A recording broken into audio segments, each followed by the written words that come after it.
let's look at the top 10 things to know about the CAPM certification, the Certified Associate in Project Management.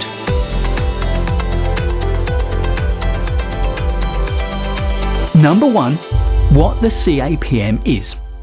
CAPM stands for Certified Associate in Project Management, and it's the Project Management Institute's entry-level certification in general project management. The PMI is the world's largest representative accreditation and standards body for project managers. It's based in the United States, but it is global in its reach. A huge number of global organizations value its certifications in their recruitment and development processes. Number 2, who the CAPM is for.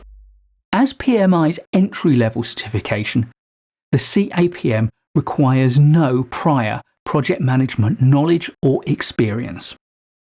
The syllabus is designed to give what PMI considers to be a thorough grounding for early career project managers, everything they will need to get started.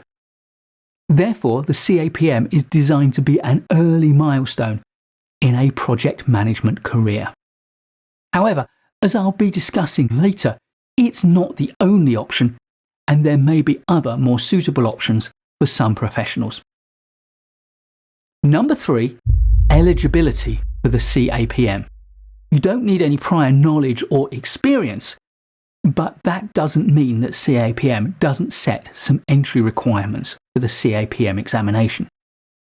CAPM candidates need to show that they have a secondary degree, that is, a high school diploma, a GED or General Educational Development, or some global equivalent.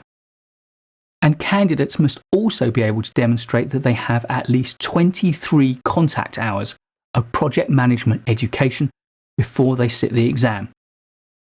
PMI offers its own online project management basics course, but there are plenty of other providers, as I'll discuss later. Number 4, the CAPM syllabus. PMI sets out the syllabus for the CAPM exam in its examination content outline, which you can download from the PMI website. I'll put links to the current ECO in the description to this video, but be aware that PMI changes it from time to time, and there can be small changes that you may not notice, so always download the latest version. And of course, PMI overhauls the exam content outline around once every 4 years. The current syllabus is divided into domains, tasks, and enablers. Each domain is defined by the tasks that project managers need to carry out, and each task is described by a series of bullet points that PMI calls enablers. The CAPM certification has 4 domains. The first, Project Management Fundamentals and Core Concepts, carries 36% of the examination marks. Predictive Plan-Based Methodologies is worth 17% of the exam marks. Adaptive Frameworks and Methodologies is worth 20% of exam marks. And Business Analysis Frameworks carries 27% of the exam marks. Number 5, CAPM exam format. The CAPM exam consists of 150 questions in 3 hours with a 10-minute break. Questions are a mix of multiple choice questions, drag and drop questions, animation or comic strip questions, and hotspot questions. You'll find details of how each of these works in the examination content outline. Number 6, how to prepare for the CAPM exam. Studying for the CAPM exam requires a minimum of 23 education hours that you can demonstrate, but in reality you are likely to need longer, depending of course on the level of your project management knowledge and experience going into the exam, and also your general confidence and ability at studying these kinds of things. PMI recommends a set of sources for the knowledge that you're going to need, mostly from among its own publications. As a PMI member, you'll be able to get these publications as free downloads, although if you want a printed copy, you're going to have to pay. And frankly, PMI prices are not good. PMI is a wealthy organisation, and frankly, I find it unconscionable that the prices for their printed learning materials are as expensive as they are. But what are you going to do? The recommended texts are on screen, and I'll put links to them in the description. As I said, PMI offers its own training program that fully covers the CAPM syllabus. But if you don't wish to learn with the PMI, you have 3 other options. Option 1 is to learn with a PMI-approved training provider, an ATP. The training courses that ATPs offer come with pre-approved training hours that the PMI will recognise. And they also cover PMI's prescribed content and format closely. Option 2 is to learn with a third-party business. Non-ATP learning providers are able to set their own program and learning style. Their courses might be self-paced or live courses, and live courses can be online or in person. The benefit of non-ATP training providers is often cost and certainly around style. The style of the PMI's training content may not be to your liking. Your third option is to learn through your own study. There is no requirement to use an external training provider at all, as long as you can demonstrate that you've secured enough training hours.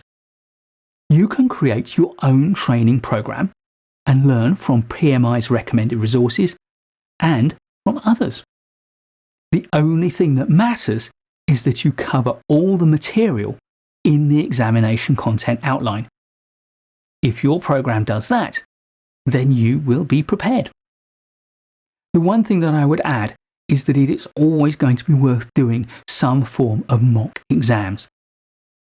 So whichever approach you take, it is well worth investing in a good quality exam simulator. I'll put my recommendations for options 1 and 2, ATPs and non-ATP learning providers, plus my recommendation for the best exam simulator in the description.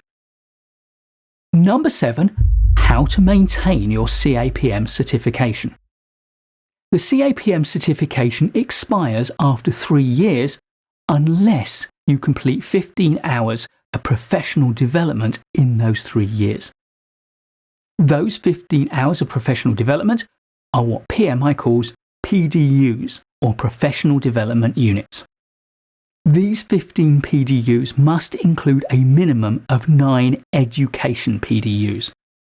And there must be a minimum of 2 education PDUs in each of the 3 sides of PMI's talent triangle.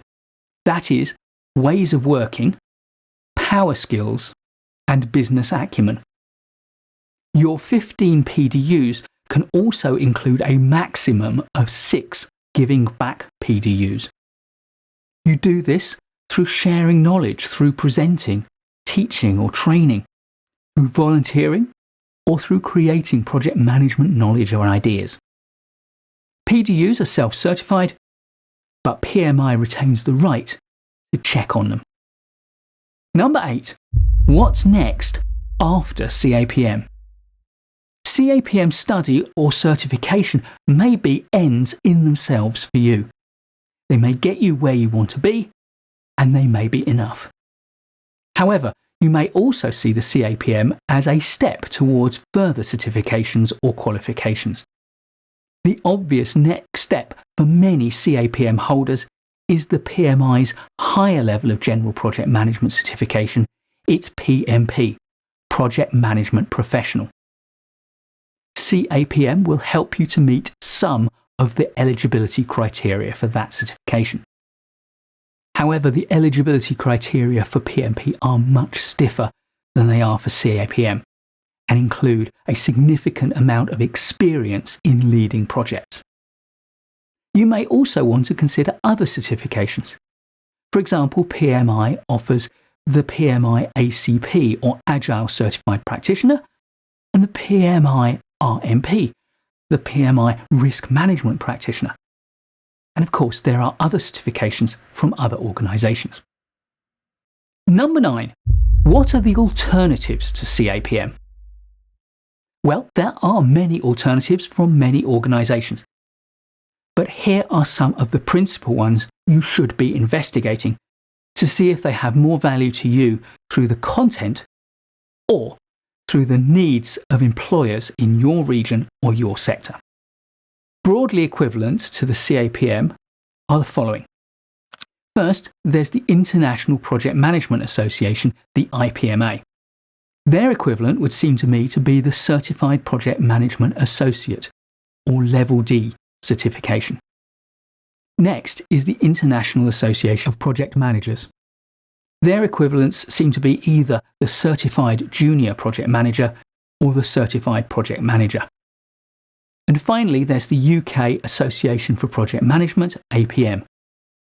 Their equivalent is the PFQ, Project Fundamentals Qualification. Number 10, my take on the CAPM. Without a doubt, some employers will expect a base level certification or qualification to create eligibility for certain of their roles. Some of them will prefer or even require the CAPM as that base level qualification. Therefore, for some people, the CAPM will open up real opportunities. Second, I think the new CAPM certification is excellent. It has a broad and well-considered syllabus. Studying for the CAPM will give you a good general project management knowledge set that will equip you well to move into a project management role or into a role working in a project. But should you seek CAPM certification? That is a whole other question. And the answer, of course, is it depends. It depends on what you want. And more importantly, it depends on what employers want. Research the market. Research the employers in the physical location that you want to work and in the sector in which you want to work. What is it they require? Do they require a certification? And if they do, is it CAPM? Depending on the answer to these questions, the CAPM could either be essential to achieving your goals, a valuable asset that will give you an advantage, or of little value to you. One of the things that you will learn if you study project management with any certification or any training course is the importance of a business case. CAPM is no different. You're going to be investing time and money in acquiring it. Therefore, you need to establish whether it has a sufficient value to justify that to you. Please do give this video a like if you've enjoyed it or learned from it. I'll be making loads more great project management videos for you, so please do subscribe to the channel and hit the notification bell so you don't miss any of them. And I'll look forward to seeing you in the next one.